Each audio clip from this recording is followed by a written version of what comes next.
Assalamualaikum warahmatullahi wabarakatuh. Saya Indah Puspita Dewi. Di sini saya akan menjelaskan Al-Quran sebagai hukum perwakafan. Kata wakaf secara harfiah tidak terdapat di dalam Al-Quran, tetapi para ulama fikih dan mufasir sepakat bahwa kata infak dan amal solih yang ada pada ayat-ayat yang akan dibahas merupakan wakaf yang amalannya sudah terukur dan jelas tujuan dan manfaatnya. Landasan hukum wakaf dari beberapa ayat dalam Al-Quran. Yang pertama dalam Al-Quran surah Ali Imran ayat 92, lan tanalawal birra hatta tanfiqu mimma tahibbun wa ma tanfiqu min shay'in fa innallahi bihi alim. Artinya, kamu sesekali tidak sampai pada kebajikan yang sempurna sebelum kamu mensedekahkan harta yang kamu cintai. Dan apa saja yang kamu nafkahkan, maka sesungguhnya Allah Maha mengetahuinya. Dalam kitab Muktasar Tafsir Ibnu Katsir, Imam Ahmad dari Anas bin Malik, ia berkata bahwasanya Abu Talhah adalah seseorang yang kaya raya, memiliki salah satu kebun yang ia cintai, yaitu Bayruha. Kebun tersebut menghadap Masjid Madinah. Rasulullah SAW selalu masuk ke dalam kebun tersebut dan meminum airnya yang sangat jernih. Anas berkata, manakala turun ayat ini, Abu Talhah berkata, "Ya Rasulullah, sesungguhnya di antara hartaku yang sangat aku cintai adalah kebun Bayruha. Aku mensedekahkannya, mewakafkannya untuk Allah Subhanahu wa taala, dan aku berharap akan kebaikan yang tersimpan di sisi Allah Subhanahu wa taala. Dan aku serahkan kepadamu ya Rasulullah sesuai ketentuan Allah." Kemudian Nabi sallallahu alaihi wasallam bersabda, bagus, alangkah mulia jiwanya. Itulah harta yang mendatangkan keuntungan besar, dan aku telah mendengar darimu. Dan menurutku, agar harta tersebut disedekahkan kepada kerabatmu, akan aku laksanakan, ya Rasulullah. Kemudian Abu Talhah membagikannya kepada kerabatnya dan anak pamannya. Hadis riwayat Ibnu Bukhari dan Muslim. Hadis riwayat Imam Bukhari dan Muslim. Hadis ini adalah sebagai bayan penjelasan dari ayat di atas tentang adanya wakaf atau sedekah jariah dengan menggunakan kata tanfiqur. Ayat yang kedua dalam Al-Quran surah Al-Hajj ayat 77 yang artinya, wahai orang-orang yang beriman, rukuk dan sujudlah kamu dan sembahlah Tuhanmu serta berbuatlah kebaikan supaya kamu mendapatkan kemenangan. Para mufasir memaknai kalimat dalam Al-Quran surah Al-Hajj ayat 77 yaitu wa fa'ala khairu, dengan melakukan semua aktivitas yang baik dalam rangka mendekatkan diri takarub kepada Allah Subhanahu wa taala. Tidak ada satu orang pun yang tidak sepakat jika wakaf adalah perbuatan yang baik dan terpuji. Melakukannya dalam rangka takarub kepada Allah Subhanahu wa taala mendatangkan banyak manfaat bagi umat, utama lagi jika dikelola dengan baik, benar secara profesional dan sesuai dengan aturan yang berlaku di negara kita. Ayat yang ketiga yaitu dalam Al-Quran surah An-Nahl ayat 97, artinya, barang siapa yang berbuat kebajikan, laki-laki atau perempuan, dan ia beriman, niscaya akan kami berikan kehidupan yang baik dan akan kami balas dengan pahala yang lebih baik dari apa yang mereka perbuat.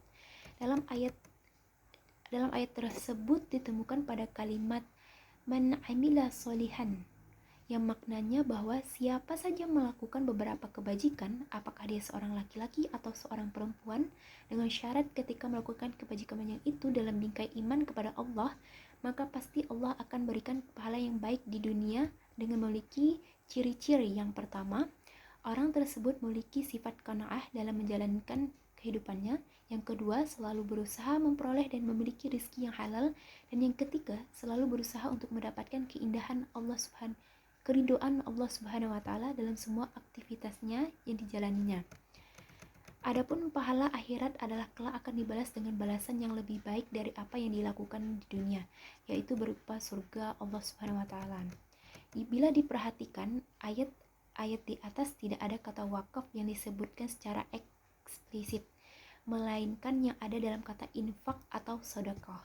Tapi bukan berarti salah satu ayat atau dalil tersebut, itu adalah ayat atau dalil. Justru itulah ayat yang dijadikan rujukan dan pegangan oleh para ulama sebagai dalil wakaf, sebagaimana dijelaskan oleh hadis Rasulullah SAW. Bila diperhatikan ayat-ayat tadi tidak ada kata wakaf yang disebutkan secara eksplisit, melainkan yang ada adalah kata infak atau sodakoh. Tapi bukan berarti itu adalah salah ayat atau dalil. Justru itulah ayat yang dijadikan rujukan dan pegangan oleh para ulama sebagai dalil wakaf sebagaimana dijelaskan oleh hadis Rasulullah SAW. Yang kedua, hadis sebagai perwakafan. Beberapa hadis yang masyhur sebagai landasan untuk menunaikan wakaf. Yang pertama, hadis dari Abu Hurairah radhiyallahu anha. Rasulullah SAW bersabda, jika seorang Bani Adam meninggal dunia, maka terputuslah amalannya kecuali 3 perkara, sedekah jariyah, ilmu yang bermanfaat, dan anak yang sholih yang mendoakannya. Hadis riwayat Muslim. Para ulama menafsirkan kata sedekah jariyah dalam hadis tersebut adalah dengan kata wakaf. Sejalan dengan penafsiran ulama dalam hadis tersebut, Al-Qurtubi dalam kitab tafsirnya Al-Jami' li Ahkam Al-Quran mengungkapkan bahwa ayat 92 surat Al-Imran tentang infak juga bermakna sedekah jariyah atau amalan-amalan lain yang menjadikan taat, tunduk, dan patuh kepada Allah Subhanahu wa Ta'ala. Dalam hadis dan ayat Al-Quran yang sudah ditafsirkan oleh para ulama tadi dapat disimpulkan bahwa inti dari infak atau sedekah jariyah yang sangat relevan adalah wakaf. Karena wakaf merupakan refleksi ketundukan kepada Allah Subhanahu wa Ta'ala melalui ibadah maliyah atau harta sebagai jalan mendekatkan diri kepada Allah Subhanahu wa Ta'ala. Hadis yang kedua, hadis Nabi dari Utsman bin Affan radhiyallahu anha bahwasanya sampainya Rasulullah SAW ke Madinah, beliau tidak menemukan air yang jernih kecuali sumur Raumah. Maka beliau bersabda, barang siapa yang membeli sumur Raumah kemudian memasukkan timbanya dengan timba umat Islam, maka akan dibalas dengan kebaikan yang lebih baik dari sumur Raumah di surga. Kemudian aku membelinya dengan uangku sendiri. Hadis riwayat Nasi'i dan Tirmizi, hadis hasan. Hadis tersebut menjelaskan bahwa Utsman bin Affan membeli sumur tersebut yang terletak di Madinah. Kemudian beliau mewakafkannya untuk kepentingan umum dan beliau sendiri menggunakannya untuk kepentingan sehari-hari. Yang ketiga, dalam hadis Rasulullah SAW tentang wakaf yang dilakukan oleh sahabat Umar bin Khattab radhiyallahu anha, dari Ibnu Umar radhiyallahu anha bahwasanya Umar bin Khattab mendapat bagian sebidang kebun di Khaybar. Lalu ia datang kepada Nabi SAW untuk meminta nasihat tentang harta itu. Ia berkata, ya Rasulullah, sesungguhnya aku telah mendapat sebidang kebun di Khaybar yang aku belum pernah memperoleh tanah seperti itu. Apakah nasihat engkau kepadaku tentang tanah ini? Rasulullah SAW menjawab, jika engkau mau, wakafkanlah tanah itu dan bersedekahlah dengan hasilnya. Berkata Ibnu Umar, maka Umar mewakafkan harta itu dengan arti bahwa tanah itu tidak boleh dijual, dihibahkan, dan diwariskan. Ia menyedekahkan hasil harta itu kepada orang fakir, kepada kerabat, untuk memerdekakan budak, orang yang terlantar, dan tamu. Tidak ada dosa bagi yang mengurusnya nazir memakan sebagian harta itu secara patut atau memberi makan asal tidak bermaksud mencari kekayaan. Muttafaq alaihi. Dalam hadis Ammar bin Dinar, dia berkata mengenai sedekahnya Umar itu sebagai tidak berdosanya seseorang pengurus untuk makan dan memberikan makan kepada kawan keluarganya asalkan tidak sampai dikuasai pokoknya. Ia juga mengatakan, dan Ibnu Umar adalah seorang yang mengurusi sedekah Umar tersebut. Dan dia pun memberikan hadiah kepada orang-orang dari penduduk Mekah dan dia sendiri yang datang kepada mereka. Hadis riwayat Bukhari.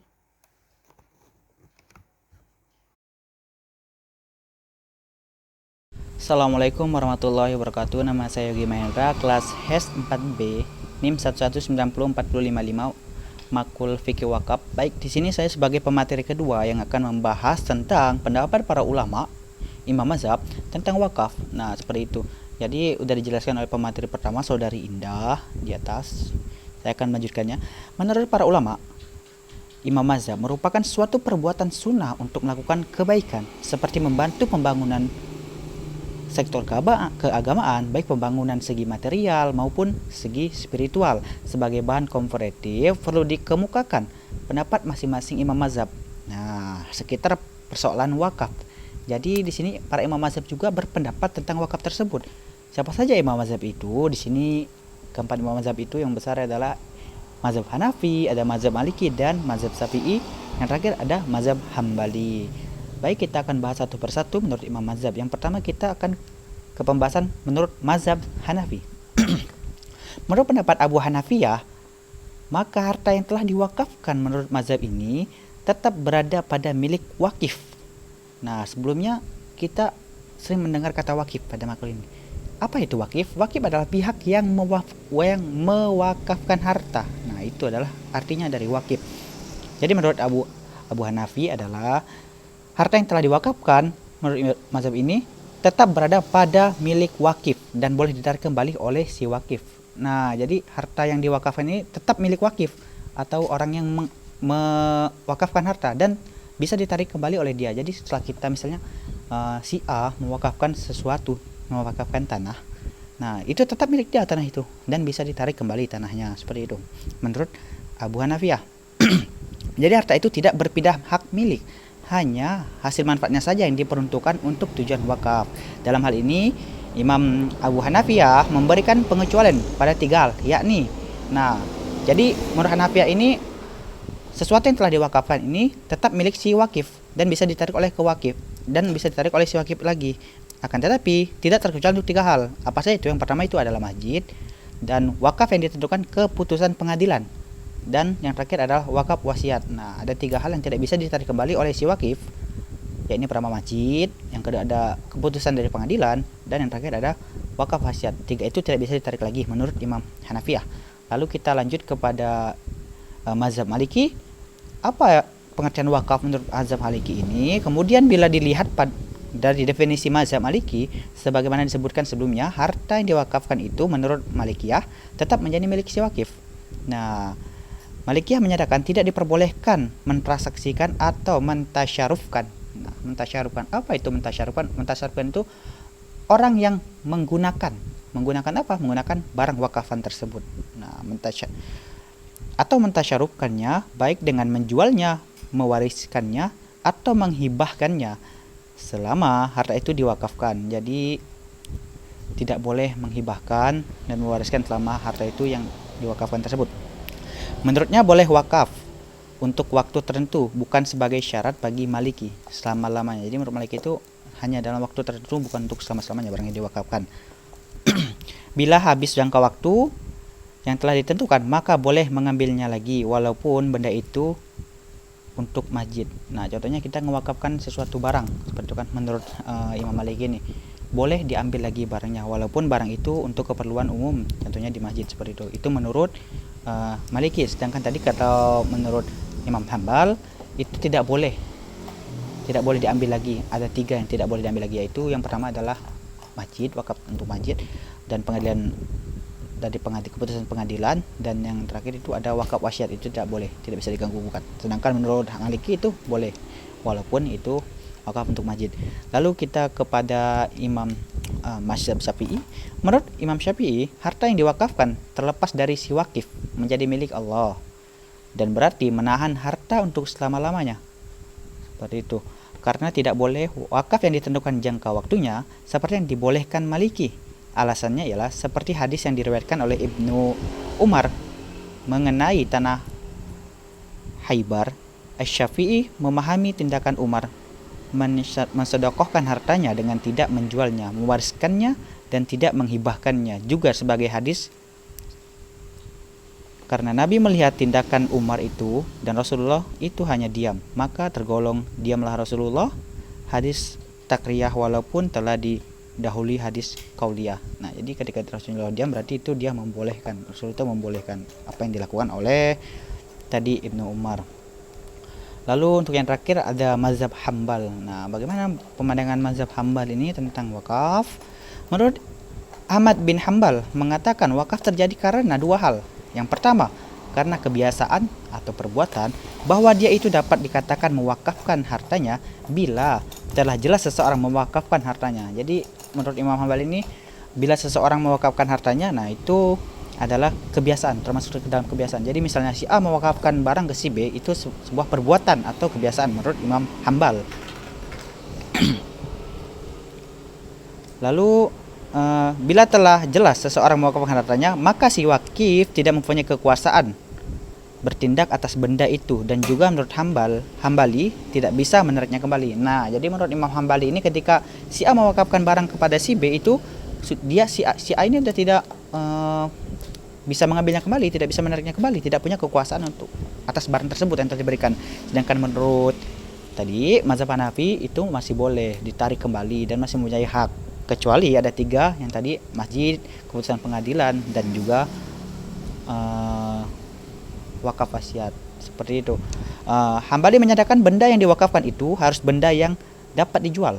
Benda yang dapat dijual, apa saja yang dapat dijual, yang dapat diwakafkan itu contohnya ya yang sering ada di tempat-tempat kita, contohnya tanah yang diwakafkan, seperti itu bisa dijual juga. Walaupun setelah terjadi wakaf tidak boleh dijual dan harus benda yang kekal zatnya, karena wakaf bukan untuk waktu tertentu tapi untuk selama-lamanya. Nah, jadi setelah barang itu diwakafkan kepada seseorang, barang itu tidak boleh dijual oleh orang yang menerima wakaf tersebut.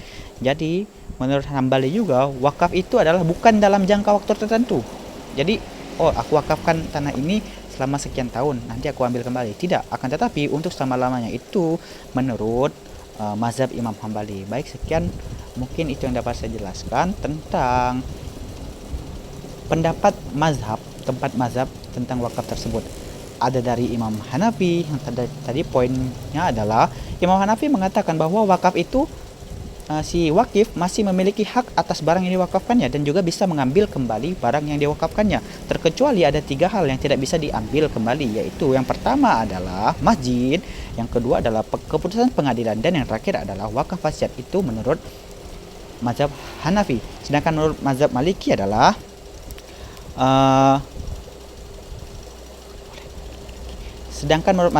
adalah ketika kita mewakafkan barang walaupun ke masjid itu, maka boleh mengambilnya kembali, seperti itu. Jadi agak berbeda dengan pendapat Imam Hanafi.